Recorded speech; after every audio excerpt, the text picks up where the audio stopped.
Shalom. Shalom signifie que la paix soit avec vous. Et la paix de Dieu, c'est quelque chose de complet. C'est un package pleinement fourni. Dans la paix de Dieu, il y a la santé, il y a la joie, il y a la sécurité, il y a le progrès à tous égards. Donc, à chaque fois que je commence mes vidéos, je les commence avec ces petits mots. Shalom. Je vous souhaite la paix. Je prie pour que la paix soit dans vos maisons. Rapidement, au travers de ces courtes vidéos, je voudrais partager avec vous un message d'encouragement.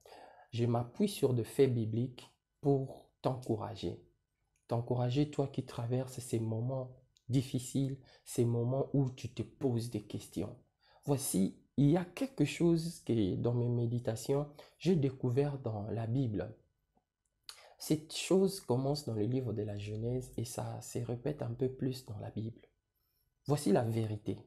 La vérité, c'est que la Bible dit, dans Genèse, déjà à partir de Genèse 3, on dit, Genèse chapitre 1, le verset 3, on dit, il eut un soir, il eut un matin, ce fut le premier jour, ce fut le deuxième jour. La chose que j'ai constatée, c'est que le nouveau jour commence au beau milieu de la nuit, le soir. Le soir annonce un jour nouveau.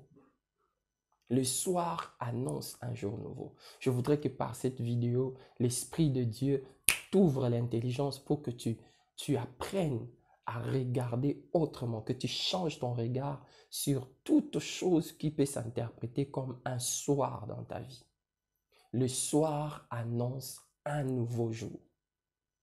Genèse nous le dit, dans Genèse 1, quand vous lisez les 10 premiers versets du premier chapitre du livre de Genèse, vous verrez cela.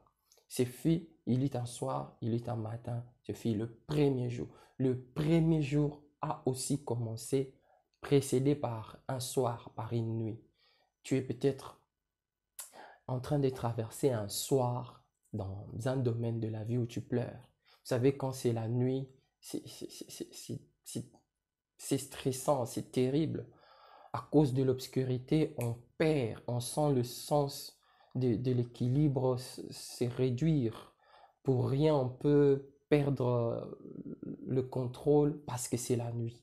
Donc, le soir qui vient, elle apporte une réduction dans quelque chose, une perte, une question, une souffrance, quelque chose qui vient te chambouler, te mettre sens dessus-dessous.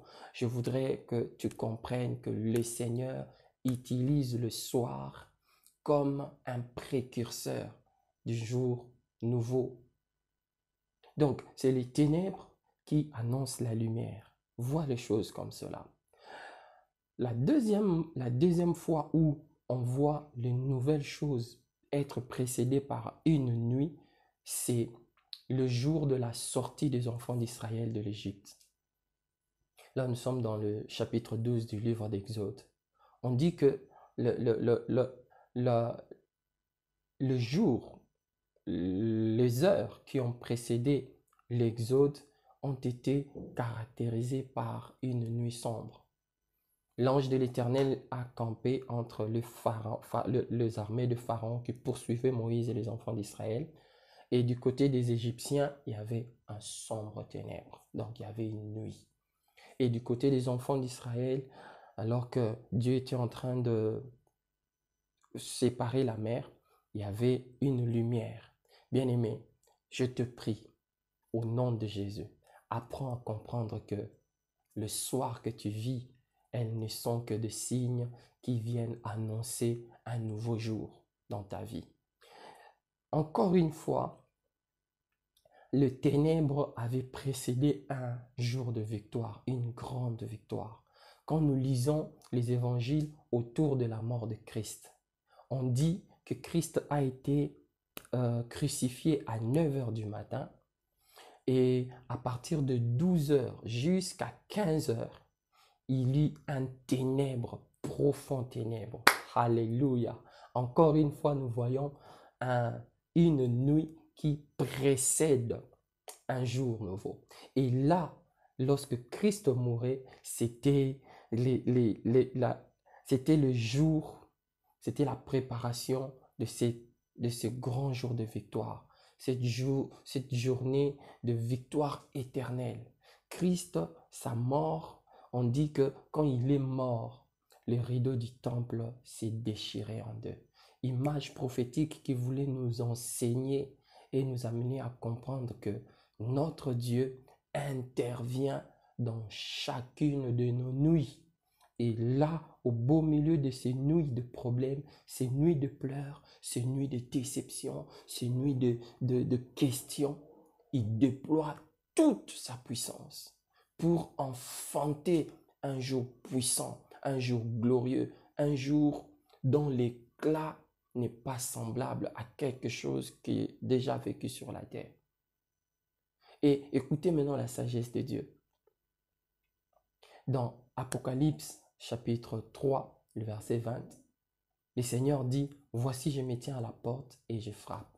Si quelqu'un entend ma voix et il ouvre son cœur, j'entrerai dans sa maison, je souperai avec lui et lui avec moi. » Bien aimé, un petit rappel, le souper, ce n'est pas le repas qu'on prend à n'importe quelle heure.